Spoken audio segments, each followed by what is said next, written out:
My people, let's talk about professionalism, or rather the lack of it, when a Western journalist steps onto African soil. Imagine you invite a guest into your home. You show them the truth. You show them your struggle, your progress, and your heart.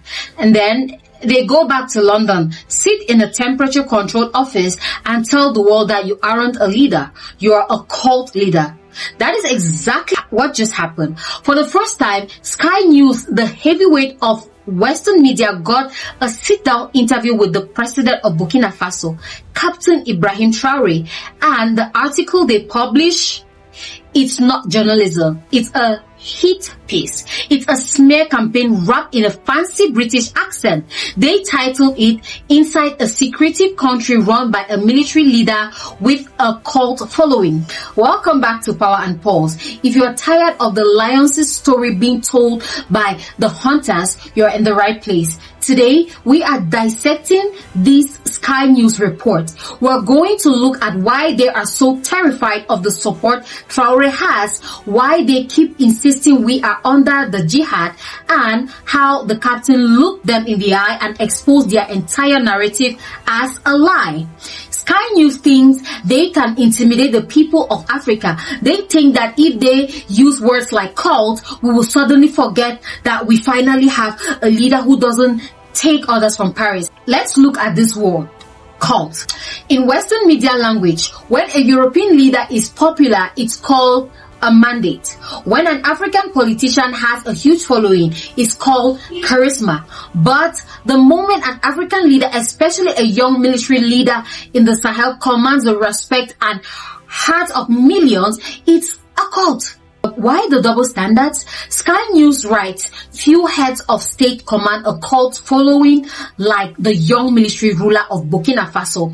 They say it like it's a bad thing. They are shocked that the people in Ouagadougou are wearing t-shirts of Traore. They are confused that the youth are willing to pick up arms and join the volunteers of the defense of the homeland, VDP. They can't understand it because they are used to African leaders who are hated by their own people. They are used to puppets who hide behind foreign bodyguards. When they see a leader who can walk through the market and be greeted like a brother, their only explanation is brainwashing. It's hilarious, really. They call it secretive because they aren't the ones holding the keys anymore. Sovereignty looks like a secret to those who think they own your house. Now, let's get to the meat of their lies. Sky News claim that Burkina Faso is under the jihad. They paint a picture of total collapse. They want the world to believe that Traore is losing, that the country is shrinking, and that the military experiment has failed. But wait a minute. If they are losing so badly, why are the miners returning to work? Why are the roads being reclaimed? The captain told them to their faces, you are controlling the narrative. And he's right. Western media has a template for Africa. Step 1, focus only on the violence. Step 2, ignore the military successes of the local army.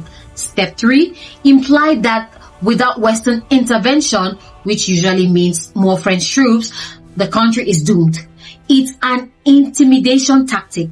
They want you and me to believe that we are incapable of autonomous direction.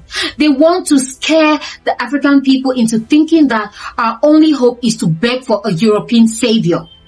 Sky News thought they were going to trap the young captain. They went in with their pre-written headline, looking for a strong man to villainize. But the captain isn't your grandfather's military ruler. He's sharp. He's analytical. He knows exactly how the Western press works. When they asked about the deteriorating security, he pointed out the bias in their data. When they tried to paint him as a dictator, he reminded them that his power comes from the will of the masses, the very cult following they are so afraid of. You see, the West hates the concept of unfettered rule. They want democracy, but only if the winner is someone they can buy. If the people choose a leader who tells the West to pay a fair price for gold and stay out of internal security affairs, then suddenly that leader is dangerous. Sky News is basically saying we can't control him, so he must be crazy. His people love him, so they must be brainwashed. Why is Sky News writing this now? Why the sudden interest in cults? If Burkina Faso, because the Sahel alliance, that is Mali, Niger and Burkina Faso, is working, they are building a wall of native command that Western interests cannot penetrate. They are talking about a common currency. They are coordinating military strikes. They are kicking out the experts who haven't solved a single problem in 20 years. Europe is losing its grip on the resources of the Sahel, and they are using their media arms to try to sow doubt. They want the youth of Africa to look at Traore and think, maybe Sky News is right too. Maybe we are just following a cult. Don't fall for the gaslighting. Is it a cult to want your goal to benefit your own school? Is it a call to want a military that actually fights instead of waiting for a permit from a foreign capital? If that's a call, then sign me up, because the alternative, being a civilized colony, is a death sentence. The irony is that Sky News is the one running a cult, the cult of Western superiority. They truly believe that without them, we cannot lead ourselves. They write these articles for an audience in London to justify why their governments should keep interfering in our business. They call the country secretive simply because Traore doesn't give a weekly report to the Elysee Palace.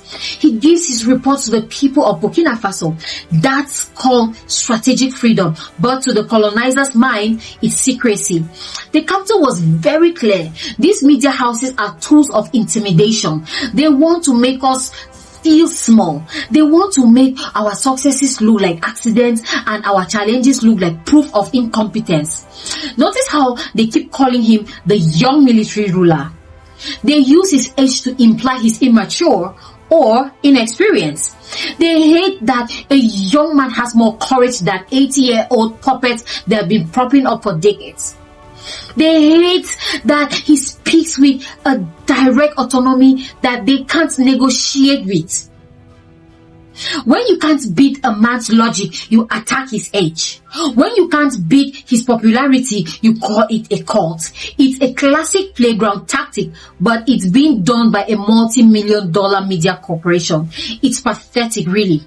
The message that the Sky News and their friends need to hear is this: the African youth are no longer the same people you dealt with in the 1960s. We see the strings.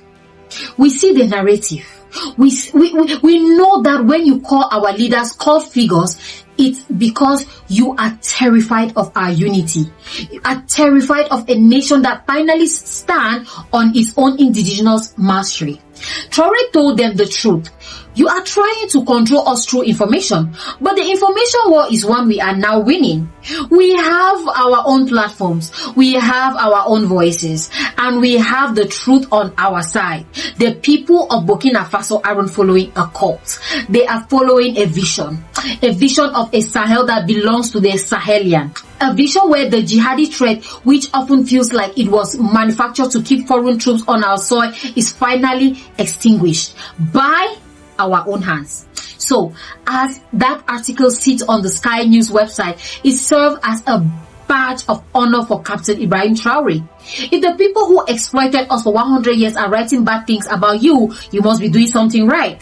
If the media houses that ignored our pain for decades are suddenly concerned about our leadership, it means you have become a threat to their dominance. Burkina Faso is not a secretive country. It is a self-governing nation. And the call they describe is simply the sound of 200 million people finally saying enough. Sky News can keep their headlines. They can keep their anonymous sources and their biased experts. We have something much more powerful. We have our supremacy. The captain has spoken. The truth is out. And the narrative of the helpless Africa is officially dead. And before you go, please don't forget to smash that like button. Let's show Sky News that the cult of freedom is growing every day. Subscribe to Power and Pulse. We are the digital shield for the truth. We don't just report the lies, we expose them. Share this video. Send it to anyone who still thinks Western media is the gold standard of truth. Show them the reality.